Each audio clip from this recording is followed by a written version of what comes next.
Do you think I like getting in front and speaking to you? No. I don't. I really, really don't. It's hard. Why is it hard? I'm not afraid of looking into your eyes. Not short on ideas most of the time of what to speak about. But this gospel lesson is very important today.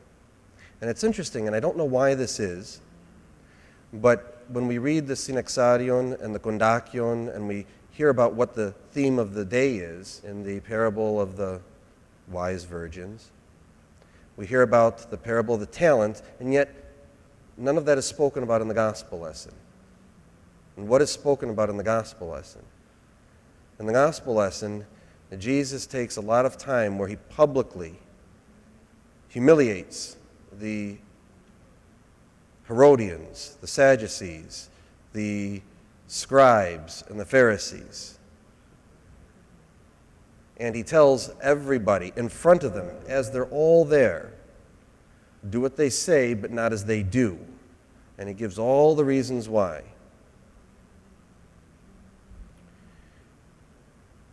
And as I stand before you, I know my own self and my own soul and my own heart. I know my own faults. And that makes it very difficult every time I have to speak in front of you.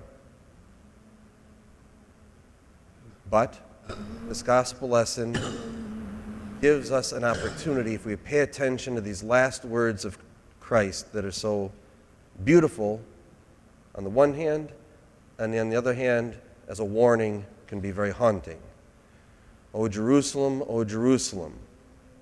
who kills the prophets, how would I have gathered you together as a hen gathers her brood? But you would not. This is a lesson that he gives to the people of that time, and it should be a lesson for us as well.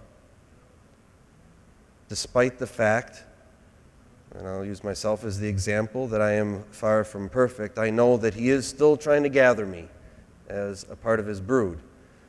And we need to keep this in mind and allow him to do this. And the way we allow him to do this is to, as we ask for mercy for him, ask for mercy and forgiveness from those around us.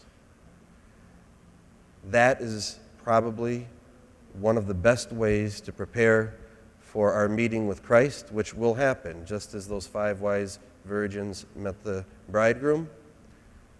We will meet him one day, and hopefully the first thing that we have to show is that we have been merciful and forgiving to others, so that all the other things that we have done by the Lord will be forgiven. Amen.